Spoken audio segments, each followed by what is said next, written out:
The sound of her heels hit the polished tile like gunshots. She didn't knock, just barged in with two HR drones flanking her like she was about to negotiate a hostage release. Except in this case, the hostage was me, Alan Madsen, the man who co-founded the very company she now thought she ran. Shelby Whitmore didn't look up from her folder, didn't offer a seat, just slid a generic HR termination packet across my desk like she was handing off a lunch order. "We're terminating you effective immediately. Security will escort you out." That's what she said, on her first damn day. I studied her, not the words. Cool posture, perfectly rehearsed fury behind that glassy smile. George's daughter-in-law, a merger shark fresh off some East Coast acquisition who decided the best way to flex on her new kingdom was to start by cutting out its spine. She didn't know what she was holding in that folder. She didn't know who I was. And that amused me. Because for 34 years, I've been the ghost in the machine at Harridan Dynamics. Before we go any further, if you're listening and haven't subscribed yet, do me a solid. It keeps these stories alive. Just tap the like button too. It tells the team their work matters. Appreciate you. I ran the parts nobody noticed. Supply chains, contractor compliance, legal infrastructure, vendor arbitration, federal reporting. If a valve blew open in our southern refinery, it was me on the phone at 2 a.m., not George. When our Southeast Asia division got hit by a local corruption probe, it was my name that diffused the audit, quietly behind a screen. No headlines, no thanks. And that's exactly how I wanted it. George was the face, the handshake. The guy on the stage with confetti and a lapel mic thanking employees for another record quarter. I stood 10 feet off stage with a coffee and 3 signed contracts in my briefcase that actually made that quarter possible. We never competed, never needed to. We had a rhythm, he and I, since undergrad. But somewhere along the line, he stopped seeing me as a partner. Maybe it was when the first press article called Harridan a Whitmore legacy company. Maybe when his son graduated from Wharton and started strutting around the HQ like succession was a birthright. Or maybe it was when he let Shelby into the castle, corporate pit bull in Chanel heels. I knew her type before she even opened her mouth. Aggressive, precise, and most dangerous of all, convinced she's the smartest person in every room. A few months back, the tone started to shift. George began floating phrases like generational transition and evolving governance structures in board memos. Then came the internal reorg slides, the kind that say absolutely nothing in 50 slick pages but always hide a scalpel under the title font. Legacy streamlining, operational modernization, Code 4, cut anyone old enough to remember the fax era. They didn't come at me right away. First, it was the quiet isolation, my ops team reassigned to new strategic pods. Then the budget reviews. I'd submit a 1-page approval for equipment reallocation and get a 3-page denial that read like it was written by ChatGPT's evil twin. Shelby hadn't even officially joined yet, but her fingerprints were already on every digital policy shift. She was the future, they whispered, the next phase. And now, here she was, acting like I was some dusty artifact taking up a parking space. She snapped her fingers, literally snapped, and the HR guy moved forward. "Please place your badge and device on the desk, Mr. Madsen," he said, like I was about to detonate a server with my iPhone. I stood up slowly, picked up my badge, turned it in my fingers once, then placed it on the folder she hadn't read carefully enough. "Let's do this the right way," I said. Calm, quiet, no heat. "Tell your father-in-law the board meeting in 3 hours should be interesting." Then I walked out. No dramatics, no security tugging my arm. Just the man they'd forgotten walking toward the fireproof cabinet in his study. Shelby's name hit the company email chain like a siren in a still lake. "Please welcome Shelby Whitmore, our new Chief Legal and Administrative Officer." The message came from George himself, of course, laced with buzzwords like visionary, transformational, and the one that made me nearly spit out my coffee, collaborative. Shelby Whitmore was many things. Collaborative wasn't one of them. She arrived with a resume that read like a hedge fund fantasy. White shoe law firm, Ivy League JD, 6 years bulldozing compliance teams into merger obedience, and a LinkedIn headshot with just the right tilt of condescension. The kind of professional predator who talks about creating leaner synergy streams while quietly mapping out which department to bleed next. George, in his ever-predictable midlife drift, sold it like she was the missing piece. What he meant was she'd marry his son, wear the brand, and polish the company into a dynasty. Her first week wasn't even over when I watched 3 VPs walk out with manila envelopes and hollow stares. No thank yous, no farewell emails. Just, we're going in a new direction. She cut the head of procurement on day 4, legal counsel gone by day 6. One of our longest tenured plant directors, shoved into early retirement before he even finished his shift. Shelby called it streamlining legacy inefficiencies. I called it a bloodletting in Prada. I remember passing her in the elevator. She was speaking into her AirPods, probably a staged call if I had to guess, with one manicured hand gesturing like she was drawing blueprints mid-air. And if we replace the operational lead with someone younger, more forward-facing, I think it positions us well post-IPO. I didn't flinch, didn't even blink. Just sipped my coffee and gave her the ghost nod, the kind you give someone who has no idea what you actually do, but assumes it's beneath them. What she didn't know, what no one under 40 in that building seemed to know, was that I wasn't just another department fossil clinging to a pension. I was the pension, the infrastructure, the institutional backbone. I'd built our compliance architecture from scratch when George was still fumbling through keynote speeches. I'd negotiated our first international supplier deals in airport lounges while he polished his LinkedIn bio. But Shelby didn't ask. She didn't even bother to read. To her, I was a name with an aging profile picture and no public footprint, which is exactly how I designed it. The junior staff caught on quick, though. They always do. I overheard one of the new analytics interns whispering near the printer, "She's totally gunning for CEO, right? I mean, she's married in and she's got George wrapped." Her coworker gave a nervous laugh. "Future CEO," she said. That one hit my ears and made me smile into my sleeve. Not because it was absurd, but because it was plausible. And that's what made it dangerous. I could have said something, could have stepped in, flexed a little, reminded them who sat behind the curtain. But I didn't. I've learned over the years that power doesn't announce itself. It waits and watches. The most dangerous people in any company aren't the ones who fight for power. It's the ones you forget still hold it. And right then, Shelby had no idea I was still holding anything at all. That was her first mistake. And I was already preparing to make sure it would be her last. Shelby walked in like she owned the oxygen. Didn't even knock, just pushed the door open, trailing 2 HR reps behind her like loyal foot soldiers, plus 1 security officer who looked like he'd rather be anywhere else.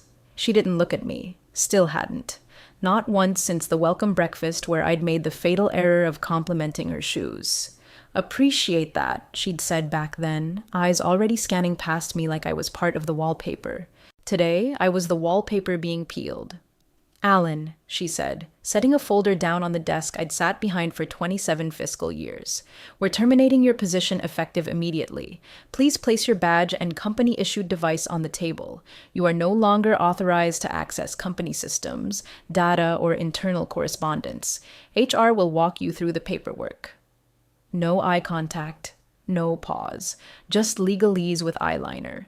The male HR rep looked uncomfortable, like maybe he remembered the Christmas party a few years ago when I'd pulled him aside and told him how to challenge an unfair comp band adjustment. The woman beside him was new, fresh out of school probably, her mouth set in a tight, polite frown, like this was just another checkbox in her onboarding sprint. I didn't speak, didn't ask why. That would have made her feel powerful. Instead, I reached into the drawer, pulled out my badge, flipped it once in my fingers, mostly out of habit, and set it gently on top of the folder. Then I stood. 3 people flinched. Shelby didn't. "I assume George approved this?" I asked, calm as a lake in winter. "Per protocol, your direct reporting line has been restructured," she replied without missing a syllable. "This is fully compliant." Fully compliant. I almost laughed.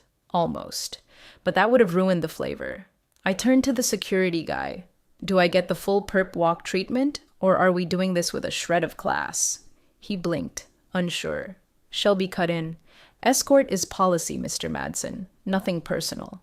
Oh, it's never personal, I said.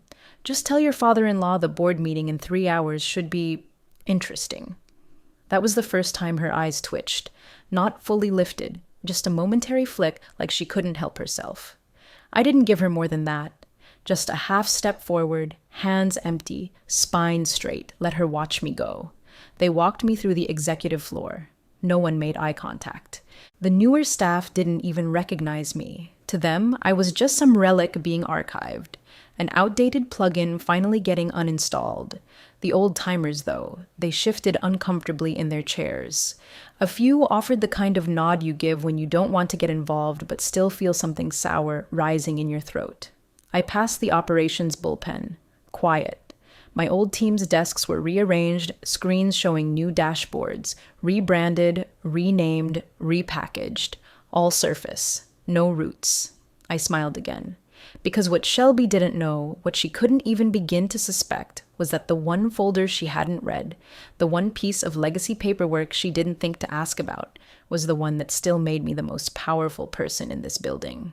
I wasn't walking out in defeat. I was heading home. To prepare. The house was too quiet. Always is, really. I've kept it that way ever since Marion passed. No clocks that tick. No TVs left humming in the background. Just the stillness of decisions waiting to be made. I poured a cup of coffee the way I always do after a layoff. Dark roast, black, steady hands. They thought they walked me out, thought it was over. But in my world, things only begin after someone thinks they've won. I went down to the den, opened the cabinet behind the old filing console, the one bolted to the wall with a fireproof safe I'd had installed the week after George and I inked our founding documents. Funny how many people forget paper survives longer than memory, especially the kind notarized in triplicate and registered with 2 separate state bar associations. The key still hung from the old Yale hook in the closet. Never had reason to move it. Most people would have stored these kinds of files digitally by now, but I don't trust clouds. Not when they're this important. I turned the key and cracked the seal. Inside, 8 accordion folders, each one marked in red ink, Trust A through Trust H. Trust A was the one I needed. I opened it slow, careful not to disturb the dust. Inside were the ledgers, 2 decades worth of shared documentation, quarterly updates, proxy paperwork, all still active, all untouched, and all still signed by yours truly, principal trustee and co-founder. That's what Shelby never asked, never checked, never bothered to notice. Back when George and I restructured Harridan during the post-2009 recession, I'd opted to move my equity into silent voting trusts, non-disclosed positions managed by legal proxy, technically outside the day-to-day governance pool. It kept attention off me, kept peace with George's ego, and it worked for over a decade. But what George either forgot, or Shelby never knew, was that the trust agreement included a reversion clause, a single clause that stated, in the absence of C-level responsibilities, voting rights revert immediately and entirely to the principal trustee. Which meant the moment she fired me, every single share in trusts A through G came roaring back to life, with voting teeth, 72%, enough to make the board sweat. I picked up the landline, dialed from memory. Susan Carlyle. Her voice hadn't changed in 30 years. Neither had her bluntness. It's Alan. Oh God, I heard. She really did it, didn't she? She did. A pause. Paper rustled on her end. Then I assume you're activating 14.3b. I am. I need a verification letter. Time-stamped, notarized, and emailed to board counsel before 3 p.m. Already drafting it, she said. Do you want me in the room? No, just send the file. I'll be in the room. Another pause, then a soft chuckle. I always liked your timing. I hung up, pulled out a smaller folder labeled Emergency Resumption Packet. It held everything I'd need: proxy forms, shareholder roll updates, emergency session procedures. Shelby would be too busy preparing her PowerPoint to realize she'd set fire to her own chair. I spent the next hour prepping like I was heading into surgery. Clean desk, printed ledgers, labeled tabs. I even steamed the shirt I hadn't worn since the last annual shareholders meeting, the one George insisted I skip because optics mattered. Not today. Today, it was my company again. And I wasn't walking into that boardroom as a relic. I was walking in as 72%. I sat at my dining table, no music, no distractions, just the slow hum of consequence building around me. The documents were all prepped, labeled, clean. I'd triple-checked every section header. There's a rhythm to this kind of move. You don't rush. You don't overplay. You land every note like a concert pianist in a room full of critics.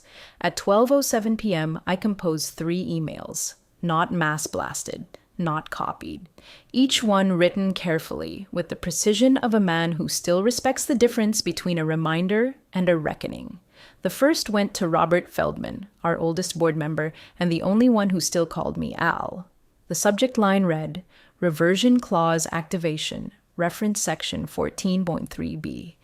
Attached was a high-resolution scan of the original founding charter, the kind of thing no one on Shelby's team had likely touched, buried under 32 years of digital rebrands and forgotten PDFs. I highlighted one paragraph, one sentence.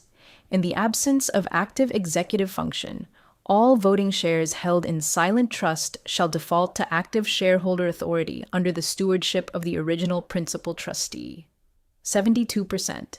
No contingencies, no opt-outs. The second email went to Donna Yu, sharp as glass and twice as cold. She'd kept her distance from George's family circus over the years. She didn't attend his son's wedding, didn't take Shelby's calls. But she remembered 2009 when Harridan was one missed payroll away from collapse, and I spent 6 weeks in a warehouse sorting invoices by hand, just to renegotiate our supplier credit window. To her, I wrote simply, This clause saved us once. Today it saves us again. The third email was for Eric Nolan, CFO turned board member, old school to his core, a man who respected signatures more than smiles. His was the longest message. Eric, I know this comes fast. I never wanted a power struggle. But what happened this morning was an assault on the company's foundation. George's silence has become complicity, and Shelby's restructuring is not modernization. It's eradication. We built this together. You know what these shares mean. You signed the original witness log. I'm not asking you to choose sides. I'm asking you to honor structure. See you at 3. Each email ended the same way. Attached. 72% majority conversion trigger, memo v but 1. That memo, just 1 page, no fluff, plain language, dated today, signed by me. It explained clearly that Shelby's decision to terminate my executive function triggered a full rights reversion of all shares held in Trusts A through G. It cited charter language, trust reversion triggers, and the original trustee assignments, all backed by Susan's notarized confirmation letter, which was already in the board council's inbox. By 12:42 p.m., I got the first reply, from Robert, about damn time. At 12:47, Dana responded, I assume you'll want my motion support. Done. Eric took the longest. His reply came at 1:08. It was just a sentence. See you in the room, Alan. Shortly after that, someone in legal forwarded the memo, and then it began. The quiet murmur through the ranks, the forwarded email threads, the private side-channel pings. I could feel it moving, like a dormant engine rumbling awake. No company alert, no all hands, just a new name whispered in the halls again. Alan Madsen, the old man, the forgotten one, 72%, and rising. The boardroom always smelled the same, old varnish, dry air, and tension masked with citrus-scented polish. I stepped just past the doorway and paused. It was 2:57 p.m. Shelby was already at the head of the table, perched in George's chair like she'd been born in it. Her blazer was tailored within an inch of its life, every hair coiled in that weaponized bun she favored, and her fingers clicked rhythmically across the remote as she ran through the final touches of her slide deck. The screen behind her glowed with the title, Cultural Modernization, Strategic Integration for the Next Decade. I almost laughed. George sat off to the side, not his usual seat, not the head. That alone told me everything. He looked tired, a shade grayer than I remembered this morning, and he kept tapping his pen like he was counting seconds in Morse code. His eyes drifted toward the window. Not once did they lift to mine. I walked in without a word. No fanfare, no announcement. Just a man carrying a folder and a leather-bound copy of the company charter, the kind they give you in a frame when you found something, and hope you hang it quietly in your home office. Shelby didn't even glance up. Let's get started, she said, clicking forward. Slide 1. Removing barriers to growth. I took the empty seat across from her, set the charter on the table, waited. Slide 2. Eliminating operational redundancies. That's when General Counsel Dean Halberd, a man who rarely raised his voice or interrupted anything that didn't involve subpoenas, cleared his throat, loudly. Shelby frowned. Dean slid a folder across the polished table. One single page rested on top, clipped neatly. The memo. 72% majority conversion trigger. Memo V1. Her eyes hit the title. Then the signature. Then she stopped. "Where did you get this?" she asked, voice dipped in disbelief. Dean didn't blink. "It was submitted through proper shareholder protocol at 1:13 p.m. today, accompanied by a notarized reversion letter and full voting confirmation from the trust executor. It's valid, Shelby." George stirred. His eyes dropped to the table. The pen stopped tapping. Shelby turned to him, voice sharp now. "You knew about this?" He didn't answer, and I stood, slowly, calmly, no rush. "I'll take it from here," I said, sliding my folder forward. "Per section 14.3b of the Harridan Founding Charter and confirmed by trusts A through G, I hereby assume active voting rights as principal trustee. Total stake, 72%. Dana Yu nodded, already flipping to her copy of the charter. Robert Feldman smiled, barely. Eric Nolan adjusted his glasses and leaned in. Shelby looked from face to face, realization dawning not in a single bolt, but like a slow, suffocating tide. "This isn't possible," she muttered. "You're not even on the—" "I am now," I said, opening the charter to the page already marked. "You removed my executive function. That activated the clause. I'm not here as staff. I'm here as controlling shareholder and voting proxy." The silence in that room was electric. For the first time, Shelby Whitmore was speechless. No plan, no slides, no defense. And George still didn't speak. He just looked down, as if he could hide inside the grain of the table. I set my pen down, looked around the room, made eye contact with every board member, and said, "Let's call this session to order." I didn't raise my voice. Didn't need to. The room had already shifted.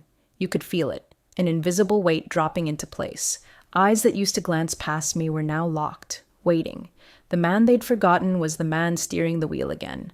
I opened my folder, turned to the page marked in red, and placed it face up. "Per the Harridan Founding Documents," I began, tone measured. "I'm calling for a vote of confidence on current leadership appointments and executive trajectories, pursuant to Section 14.3 of the Charter." I looked around the table. "In the presence of an active supermajority," I continued, "this motion is valid and binding. Voting shares, 72%, approve." Click. That was the sound of Shelby's pen hitting the table. She reached forward and grabbed the nearest copy of the memo like it might catch fire. Her lips moved, reading it line by line, but her face said everything. She didn't believe it. Or maybe she did, but couldn't admit how badly she'd miscalculated. "This is insane," she said, scanning the room for support. "You can't just— this isn't how leadership works." Dana Yu raised an eyebrow but said nothing. Robert leaned back, fingers steepled, watching like he was at the theater. Eric finally spoke. "Actually, it's exactly how this works." Shelby turned to George. Her voice cracked, not loud, but sharp. "Are you just going to sit there?" He didn't look up, didn't speak, didn't defend her. And that silence— that was the real death blow. I kept going. No pause. "The board will now evaluate confidence levels in the CLNAO position and related appointments. As controlling proxy, I submit my vote as a no confidence in the current legal leadership framework." Shelby's chair scraped back, just slightly. She looked around again, eyes pleading now. Not fierce, not powerful, just cornered. "This is a hostile move. You're undermining months of restructuring. George, Dad, say something." Still nothing, just pen to paper, distant stare. I didn't look at her. I turned to the others. "Any objections?" None. Not one. Even the ones who'd kept their distance from me now leaned forward, nodding slightly. There's a comfort in order, in the old architecture snapping back into place. I wasn't a disruptor. I was the reset button. Shelby stood, not in defiance, in disbelief. "You people are unbelievable," she muttered. "You're letting a ghost run the company. He doesn't have the bandwidth for this role." I finally looked at her then, just once. "I don't need bandwidth," I said. "I have leverage, and you walked me straight into it." The silence afterward was complete. You could hear the HVAC click on overhead. Shelby sat back down, slowly, and for the first time since she arrived, she didn't look like she was in control, because she wasn't. Not anymore. For a moment, the boardroom felt frozen in amber. No movement, no sound, just the long, uncomfortable stillness of a shift no one wanted to acknowledge too quickly. Shelby sat stone still, mouth tight, eyes darting between the documents in front of her like maybe some line, some loophole would reverse gravity. But it wouldn't, because it wasn't her company. It never had been. I didn't gloat, didn't lean back in satisfaction. I simply folded my notes, closed the folder, and rested my hands on the table. Then I looked at each board member in turn. Dana, Eric, Robert, then the newer ones who'd been recruited post-IPO prep, the ones who had only known Harridan as a Whitmore legacy brand. Time to rewrite that story. "I'm not here to rebuild," I said, voice even, eyes forward. "I'm here to reclaim." That was it. No 10-slide deck, no buzzwords, no theatrics, just that one sentence. The air shifted, like something finally cracked open. Dana leaned forward first. "Motion to remove Shelby Whitmore from the position of Chief Legal and Administrative Officer," she said, already scribbling her signature on the printed vote form. "Seconded," came from Robert. Eric nodded. "All in favor?" 7 hands went up. Unanimous. Shelby didn't argue, didn't storm out. She just stared at the table like it had betrayed her, like if she just kept looking down long enough, someone would reverse time. But no one moved. The general counsel gathered the signed documents in silence, slipping them into a folder labeled Executive Actions. His hand trembled just slightly at the corner, maybe from relief, maybe from the weight of it all. "George?" He didn't raise his hand, didn't lower it. He just sat there, staring straight ahead. A man who'd finally realized the cost of silence and chose for once not to run from it. He didn't say a word. Not to me. Not to her. And that silence? It was louder than anything he could have offered. Louder than a defense. Louder than regret. Shelby finally stood. Not fast. Not slow. Just methodically. Like someone who knew the weight of public exits. She didn't slam anything, didn't beg, didn't threaten. She just collected her folder and straightened her blazer with fingers that had started to tremble. No one stopped her. No one spoke. She reached for the door and hesitated, like maybe someone, George, anyone, might tell her it wasn't over. But no voice came. Only the soft click of the door as she walked out. And that was the moment everything in Harridan changed, not with a scream, but with the quiet sound of control returning to the one person they all forgot still had it. The formalities wrapped up in under 20 minutes. The vote was processed, documents signed, logged, and submitted. By the time the next all-hands memo was drafted, Shelby's name had already been removed from the directory. The board, almost ceremonially, turned to me. Robert spoke first. "Alan, given your standing, we'd like to reinstate you, formally, as chairman of the board, effective immediately." I didn't smile. Didn't pretend it wasn't calculated. "I accept." I signed the line beneath the letterhead bearing my own initials. Back when Harridan was nothing more than a borrowed warehouse, 2 legal pads, and George's broken-down Volvo. Back when power wasn't worn like a suit jacket, but earned in the cold hours between someone else's headline and your silent decision to keep the lights on. Shelby never returned to the boardroom. Security met her outside her former office, now sealed. She wasn't marched out. No headlines, no dramatic exit, just a quiet deactivation of her badge and a simple HR-approved sentence. "Your belongings will be sent to the address on file." I walked past her in the East Lobby an hour later. She was standing near the glass doors, staring at her phone like maybe it could reverse a bloodline. Her posture was still perfect, her jaw still tight, but her expression? Hollow. She looked up. I didn't stop, didn't flinch, didn't speak, just kept walking. Past the banners I'd helped raise, past the mission statements she hadn't written, past the empire she thought she could conquer by inheritance alone. My name was already being re-added to the org chart. Not as an employee, not as a placeholder, as the man in the seat that decides who speaks and who doesn't. Back in the boardroom, they were already revising the bylaws. Quietly, carefully, just the way I'd always run things. George still hadn't said much, but when he passed me a coffee during the final signatures, his hand shook just slightly.